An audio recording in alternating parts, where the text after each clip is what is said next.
احسان۔ ایک نادار غلام جو نیا لباس پہنے ہوئے تھا مسجد کے صحن میں وارد ہوا۔ لوگ جو کہ اسے جانتے تھے کہ وہ امام حسین کا غلام ہے اس کے گرد جمع ہو گئے۔ ہر کوئی اس سے سوال کر رہا تھا۔ اے لوگو، اسے ذرا دیکھو تو، اس نے نیا لباس پہنا ہوا۔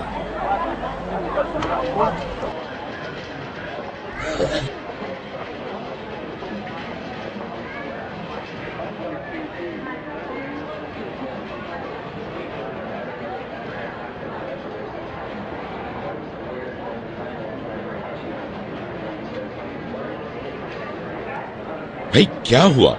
میں نے صرف نیا لباس ہی تو پہنا ہے۔ اب بات مت پلٹو۔ اچھا میں بتاتا ہوں۔ لوگو خاموش ہو جاؤ، خاموش ہو جاؤ، خاموش ہو جاؤ۔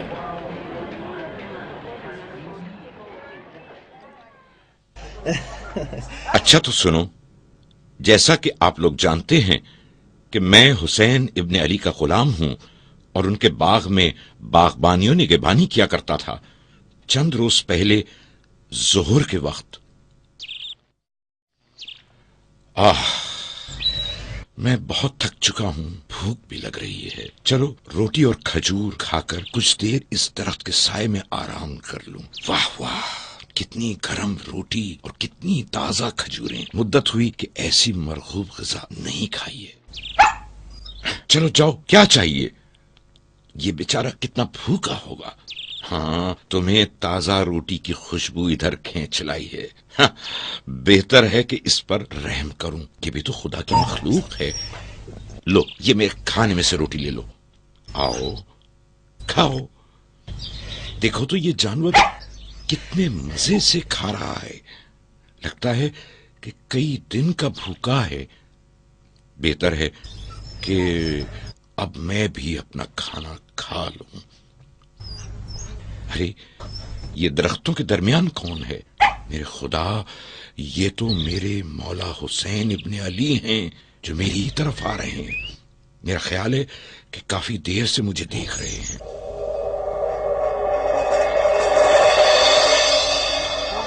تو کیا انہوں نے تمام منظر دیکھ لیا؟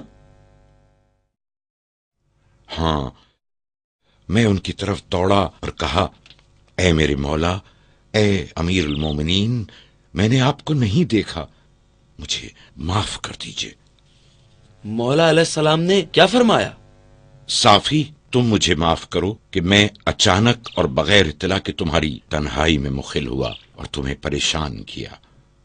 میں نے کہا، یہ تو آپ کی بڑائی ہے مولا کہ آپ ایسا کہہ رہے ہیں۔ اچھا، تو پھر مولا علیہ السلام نے کیا فرمایا؟ مولا نے میری بات کاٹتے ہوئے فرمایا کہ کافی دیر سے میں اس درخت کے پیچھے کھڑا ہوا ہوں، اس وقت سے جب وہ کالا کتا تمہاری سمت دوڑا تھا۔ میں کھڑا ہوا تھا کہ دیکھوں کہ تم کیا کرتے ہو۔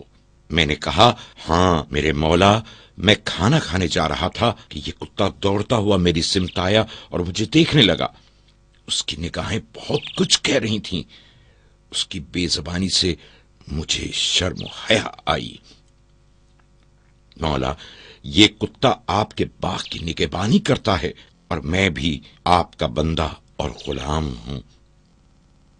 اسے میرے علاوہ کسی سے امید نہ تھی۔ تعجب ہے۔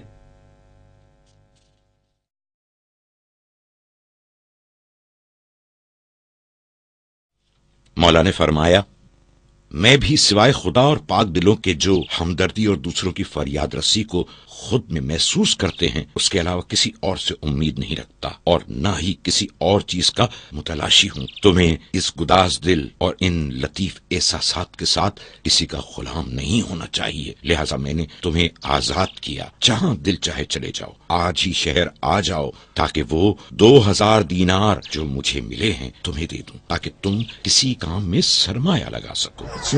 حیرت، تعجب، یعنی یہ مولا علیہ السلام کا کرم ہے کہ تم اتنے دولت مند ہو گئے۔ ہاں، میں نے آپ سے کہا، اے میرے مولا، اب جبکہ آپ علیہ السلام نے مجھے آزاد کر دیا ہے اور مجھے میرے اختیار پر چھوڑ دیا ہے، تو اب مجھے اجازت دیجیے کہ اسی باغ میں آپ علیہ السلام کے زیر سایہ زندگی گزار سکوں۔ خوش قسمت ہو صافی۔ پھر مولا علیہ السلام نے کیا فرمایا؟